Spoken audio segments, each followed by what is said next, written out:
Hindi naiwasan ni Emmy ang mapabuntong hininga, habang nakaupo siya sa kanilang kama, at nakatuon ang tingin sa floor-ceiling wall ng silid. Nakaramdam siya ng guilt nang bumalik sa alaala niya ang laman ng usapan nila ni Dark Indigo. Iniisip mong makakaya kong patayin ang uncle ko. Gumuhit ang pait sa kulay kayumangging mga mata nung lalaki. It's true na kaya akong hilingin na sana mawala na lang siya, pero kahit kailan, hindi ko magagawang maging kriminal, Emmy. Nangislap ang mga mata nito, na tila anumang oras ay maluluha ito. I know, hindi kami okay ni Uncle. Well, matagal na kaming hindi magkasundo.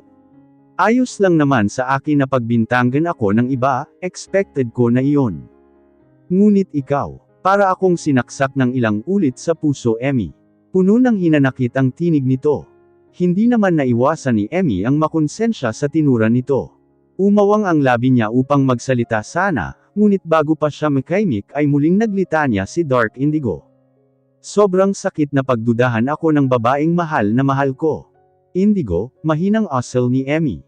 Humakbang siya palapit sa lalaki, ngunit bago pa niya magawa iyon, ay umiling-iling ang lalaki, at saka ito mabilis na humakbang paalis. Ilang ulit niyang tinawag ang pangalan ng binata, ngunit hindi siya nito pinansin. Mahina na lamang na napabuntong hininga si Emmy matapos niyang maalala ang nangyari. Nagtatampo ka ba sa akin? Naramdaman ni Emmy ang pagpulupot ng kamay ni Ashton sa kanyang baywang. Sunod rin niyang naramdaman ang pagpatong ng baba ni Ashton sa kanyang balikat. Sorry, gusto ko lang talagang malaman ang mga nangyari sa nakaraan. Hindi naman umimik si Emmy. Sa halip ay tinanggal nito ang kamay ni Ashton na nakayakap sa kanya. Tila naman sinasaksak sa puso ang lalaki sa kinilos ng kanyang misis. Matulog na tayo. Wala itong kangiti-ngiting umusad palayo sa kanyang mister, at saka pamwesto ng higa. Ni hindi nito tinapunan ng tingin ang lalaki kahit nang magkumot siya. Hindi pa siya nakontento roon, kaagad rin siyang tumagilid patalikod sa kanyang asawa. Emmy, mahinang tawag sa kanya ni Ashton, ngunit nanatili itong walang imek. Let's talk please. Nagsusumamong tura ni Ashton, ngunit hindi naman nagpatinag si Emmy. Mahina na lamang napabuntong hininga si Ashton Blumentritt. Lupaypay ang balikat nitong lumapit sa lampshade, at saka pinatay iyon. Muli pa niyang tinapunan ng tingin si Emmy, bago ito tuluyang lumapit at magpasyang humiga sa tabi ng kanyang misis. I'm sorry. Asal niya matapos ang ilang sandaling katahimikan. Nang hindi umimik ang kanyang misis, ay tumagilid siya ng higa paharap sa nakatalikod niyang kabiyak. Please don't get mad on me. It's breaking my heart, Emmy. Puno ng sinseridad na asal nito kahit hindi nito sigurado kung gising pa ang kanyang misis. Sa kabilang panig, tila naman naantig ang nagtitigas-tigasang puso ni Emmy. Maluha-luha siyang tumagilid paarap sa kanyang mister. Ikaw naman kasi mangiyak-ngiyak nitong wika. Kaagad namang umusad palapit sa kanya si Ashton, at mabilis na niyakap ang kanyang kabiyak. Na-hurt ako, ang lagay kasi, parang mas kinampihan mo pa si Tado kaysa sa akin. Hindi napigilan ni Emmy ang mapahikbit. Naluha siya, hindi lamang dahil nagtatampo siya kay Ashton, kundi dahil tila naubos ang lakas niya ngayong araw, dahil sa matinding damdamin. I'm really sorry. Dinampyan niya ng halik ang buhok ni Emmy, at saka masuyo niyang hinagod ang likod nito. Hindi ko sinasadyang iparamdam sa'yo yun. Gusto ko lang talagang maliwanagan. Napasinghot si Emmy kasabay ng pagangat niya ng tingin. Naiintindihan ko na. Sorry din kasi hindi kita inintindi kanina. Kaagad namang pinyunas ni Ashton ang luha ng kanyang misis. Huwag ka nang umiyak. Hindi naman ako galit sa'yo. Salamat Thunders. Emosyonal na yamakap siya sa kanyang mister. Hinagod naman ni Ashton ang kanyang likod bilang tugon. Oo nga pala, bakit ang tagal niyong nag-usap ni Tado? Anong pinag-usapan niyo? Mahina namang napabuntong hinga si Ashton Blumentritt bago siya magsimulang magkwento sa kanyang misis. Kasabay ng kanyang pagsasalaysay, ay ang pagbalik-tanaw niya sa nangyari. I want to hear everything from you Tado. Kaagad namang humugot sa kanyang bulsa si Tadeo. Pagkatapos ay iniabot nito ang sarili nitong cellphone sa kanyang amo. Iyan po ang dahilan kung bakit pinagdududahan ko si Young Master. Kaagad namang tinanggap iyon ni Ashton. Hindi niya naiwasang mapakunot noon nang makita niya ang isang video sa screen ng cellphone. Sandali siyang bumaling sa kanyang tauhan, bago ito nagpasyang pindutin ang play button. Naramdaman ni Ashton Blumentritt ang panunuyo ng kanyang lalamunan, nang makita ang laman ng video CCTV footage iyon ng suntukan nila ng pamangkin niyang si Dark Indigo. Ipinapakita ng video na kulang na lamang ay magpatayan ang dalawa. Kung nagawa kanyang saktan noon, maaari ka ring niya mapatay, Master. Ilang sandali namang natahimik si Ashton Blumentritt, bago siya nagpasyang ibalik kay Tadeo Miguero ang cellphone. Hire someone to investigate my nephew. I want to know his whereabouts before and during the incident. Kaagad namang tumungo ang tauhan. Masusunod, Master. Matapos may kwento ni Ashton ang naging usapan nila ni Tadeo, ay hindi naman naiwasan ni Emmy ang mapatanong. Tingin mo, magagawa kaya iyon ni Indigo? Honestly, I don't know. Pero mabuti na ring mag-imbestiga. Napatango naman si Emmy sa tinura ng kanyang mister. By the way, Emmy, I already met my Kuya Gabriel, Kuya Florence and his family. Dumating sila kanina lang. Nagangat naman ng tingin si Emmy. Yung isa mong kapatid, dumating din ba siya? Marahang umiling ang lalaki. Hindi. But according to them, my Kuya Davian has been missing for more than 5 years. Tila lalo namang naging interesado si Emmy sa narinig. Ha? Bakit daw? Bumantong hininga si Ashton bago nagsalita. No one knows. Basta bigla na lang siyang nawala. Hindi na nagkaimik si Emmy. Tila bigla rin siyang napaisip kung ano nga ba ang nangyari. You know what? It's getting late. Dapat matulog na tayo. Gumuhit naman ang tipid ng ngiti sa labi ni Emmy. Mabuti pa nga, matulog na tayo, dahil bukas ay may ipapakita ako sa'yo. Tinatagan ni Emmy ang sarili. Ugong ng kanyang isipan, nakapagdesisyon na siya sa susunod niyang gagawin. Ikukwento ko sa'yo ang dahilan kung bakit tayo humantong sa kasalan. Tila umabot sa langit ang kabog ng dibdib ni Emmy, nang baybayin nila ang hardin. Nang sandaling huminto siya sa harap ng kubo, ay pilit tinatagan ni Emmy ang kanyang sarili. Aniya sa isip, wala na iyong atrasan. Nanginginig ang kamay niyang pumitas ng kulay dilaw na hibiscus, at saka siya humarap sa kanyang mister. Dapat mong ihanda ang sarili mo, Thunders. Marahan namang tumungo ang lalaki. What's the story of this place? Puno ng pagtatakang iginala ni Ashton Blumentritt ang paningin. Kay sarap sa mata ang lunti ang paligid, ngunit ramdam niya ang tense iyong nadarama ng kanyang asawa. Pasok tayo sa loob. Hindi na hinintay ni Emmy na magsalita ang lalaki. Nagpatiuna ito sa pagpasok. Wala namang imik na sumunod sa kanya si Ashton. So, anong meron dito? Tanong nito matapos buksan ni Emmy ang ilaw ng kubo. Hinarap siya ni Emmy, at saka nito inipit ang bulaklak sa kanyang tainga.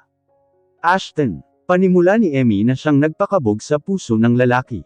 Nararamdaman niyang may mabigat na sasabihin sa kanya ang kanyang misis. Dito nabuo ang kambal, Ashton.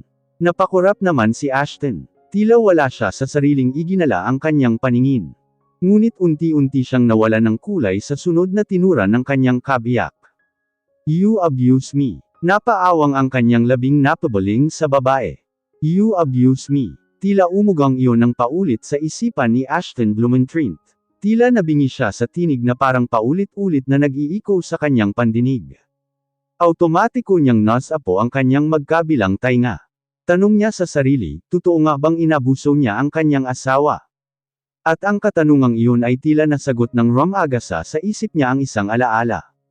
Name how much you want, I am willing to give it. Walang emosyon siyang nakatitig sa nakatayong babae habang prenteng siyang nakaupo sa itim na sofa. Master, mahina naman na asel ni Dindi. Hindi niya inaasahan na iyon ang dahilan ng pagtawag sa kanya ng isa sa anak ng kanyang amo. How much is your price, Dindi? Tell me, handa akong magbayad kahit magkano kapalit ng katapatan mo sa akin. Napalunok naman si Dindi. Simple lang naman ang gagawin mo, you will serve as my eyes to Emmy. Lahat na gagawin niya, sasabihin mo sa akin. Sa halagang 10 milyon, ay madali niyang napapayag si Dindi. Lahat ng kilos ng babae ay iniuulat nito sa kanya. Maging ang oras kung kailan ito kumain, anong kinain nito at maging oras ng pagtulog nito. Naging consistent rin ang pagpapadala niya ng stolen shots ng babaeng kanyang iniibig. I want to be with Emmy tonight. Po. Nanlaki ang mga mata ng katulong. You heard me, and I don't like repeating myself. Sa tinura niyang iyon, wala nang nagawa si Dindy kundi sumunod kay Ashton Blumentritt. Samantala, hindi mo ari ni Ashton ngunit tila tinamaan na yata siya ng espiritu ng alak. I will make her mine tonight. Namalaya na lamang niya ang sariling kumukuha ng methylendexymethamphetamine. Nang tuluyang ipadala ni Dindy ang larawan ng dalagang nasa hardin, ay wala siyang sinayang na sandali, kaagad niyang tinungo ang nasabing lugar. Nadatnan niya sa hardin ang dalawa. Kitang-kita niyang nagniningning ang mga mata ni Emmy habang nakatingin sa paligid. Nang makita naman siya ni Dindy, ay sinenyasan niya itong umalis na. Hindi naman nakaligtas sa kanyang paningin ang pagkabalisa sa mukha ng katulong, nang magpaalam ito sa dalaga. Nang tuluyang tinungo ni Emmy ang kubo, ay mabilis niya itong nilapitan at tinakpan ng panyo ang labi nito. Nagpumiglas naman si Emmy, kaya bago pa ito makawala sa kanya, ay mabilis niya itinurok ang gamot na kanyang inihanda. Ashton, Thunders, anong problema? Tila bumalik ang diwa niya sa realidad, dahil sa pagyugyug na ginawa sa kanya ni Emmy. Nang magtama ang kanilang paningin, ay tila nag-replay sa utak niya ang mga sumunod na nangyari. Mula sa pagtakas ni Emmy at paggamit ng kanyang koneksyon, upang maitago ang babae. Master, buntis po si Lady. Walang pagsidla ng kanyang tuwa sa ibinalitang iyon ni Tadeo. Nang sandaling iyon ay gusto na niyang lumantad sa babae, ngunit pinigil lamang niya ang sarili. Aniya, baka makasama sa pagbubuntis nito kung lalantad siya agad. Baka po makilala ka ni Lady Emmy, Master.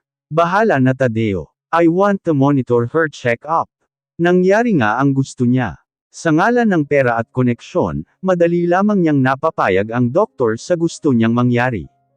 Nang araw na manganak ang kanyang misis, ay walang pagsidan ang kabang kanyang nadarama. How's my Emmy? Nahihirapan pong manganak si Lady, Master.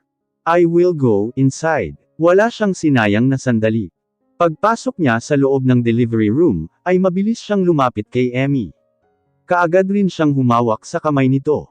Nang sandaling marinig niya ang iyak ng sanggol, ay walang pagsidan ang ligayang kanyang nadama. Ngunit ang kanyang tuwa ay napalitan ng kaba at pag-aalala, nang mawala ng malay ang babaeng kanyang iniibig. Makailang ulit siyang nagdasal nang isinagawa ang operasyon kay Emmy, upang mailabas ang isa pa nilang anak. Mahina ang baga ng isa sa kambal, iyon ang dahilan kung bakit nagdesisyon siyang dalhin si Hade sa ibang bansa upang maipagamot. At tila kay bilis lumipas ang 4 na taon. Nakantento siya sa pagtanaw sa kanyang mag-ina mula sa malayo. Bagamat hindi pamalya ang sustentong ibinibigay niya sa mag-ina, ay parang kulang pa rin iyon sa kanya. Gusto niyang mabuo na sila, at ibigay ang marangyang buhay sa kanila. Naplano na niyang ipagtatapat na niya kay Emmy ang totoo. Handa na siyang harapin ang galit nito. Ngunit isang pangyayari ang nagpabago ng takbo sa kanyang desisyon. Natunton na kami ng mga tauhan ni Young Master Indigo. Patawarin mo ako Master, pero nasa kamay na niya si Lady Emmy at Young Master Hyde. Wala siyang sinayang na sandali. At agad na inis-ikaso ang kanyang pag-uwi sa Pilipinas. Dumating siya sa mismong araw ng kasal, at wala na siyang ibang pagpipilian kundi pairalin ang dahas. Ashton. Tila nagbalik sa realidad si Ashton nang maramdaman niya ang paghawak sa kanya ni Emmy. Kitang-kita niya ang labis na pag-aalala sa mukha ng kanyang misis. Ngunit bago pa siya makahimik ay tila kandila siyang naupos. Naramdaman niya ang panghihina ng kanyang kalamnan, hanggang sa tuluyang magdilim ang kanyang paningin. Ashton. Narinig pa niya ang pagtili ni Emmy. Tulungan niyo kami. Narinig pa niyang sigaw nito bago siya tuluyang lamunin ng dilim.